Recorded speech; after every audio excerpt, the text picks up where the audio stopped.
I have a very interesting topic to discuss with you. Let's say if you have only a few hours left on the clock, you have a batch of vaccines sitting right next to you that will be wasted once the clock runs out. You are a doctor, you understand the impact of COVID, you have seen it, the impact of it every single day for nearly a year. Now tell me what you will do. Will you let the vaccines expire because there is a document written by some bureaucrat that says these are the rules? Or will you try to get it to someone? What will you do? I know what I will do, and I'm quite confident of your decision as well, but state officials, not so much. Many thanks to New York Times for covering this story. Big shout out and credit to them for getting Dr. Hasan Gokal's name out. He deserves the claps that will surely be coming his way. So, according to the Times, Dr. Hasan had just 6 hours before a batch of COVID vials were set to expire, and he was scrambling to find 10 people to whom he can give it to. So the doc makes a few calls to some people who he knows and some people who he did not and administers the doses. And what does he get in return? And he was fired from his job, charged with stealing 10 vaccine doses worth $135. He could have easily allowed the vaccines to go straight to the dustbin, but instead this man drove around calling people, finding them out, and then driving to their home in order to save time and administer the doses. And what did he get in return for all that effort? A mugshot that has gone all over the world for people to see. The doctor told the New York Times that it was his lowest point in life. I'm sorry, doctor. No, it is not. It is the best point in your life, but a lowest point in our government's life.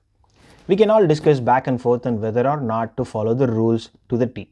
But the problem is with the rules. Why did they assume when they framed the rules that something like this will never happen?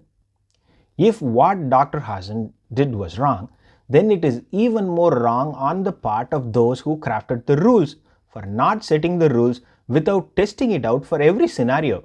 Did they expect that there would never be a day in some part of the country where you have vaccines approaching expiry but not people to give it to? For crafting a rule that overlooked all possible scenarios, I believe the person who crafted them should be the one who must be fired, not the doctor. The district attorney of Harris County, Texas, charged the doctor with stealing the vials of COVID-19 vaccine. The Times noted the following about the suit and also included the district attorney's statement. It alleged that Dr. Gokal stole the vial and disregarded county protocols to ensure that vaccines are not wasted and are administered to eligible people on the waiting list. He abused his position to place his friends and family in line in front of the people who had gone through the lawful process to be there. Good grief.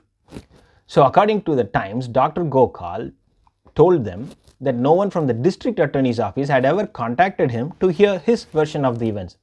If what the doctor is saying is true, how did the district attorney conclude that Gokal gave the vaccines to his friends and family? And even if it were to happen, what do you expect a man with a dying clock to do? Run around in the streets and scream for people to come out and take the vaccine? You can only call someone if you have their phone number with you.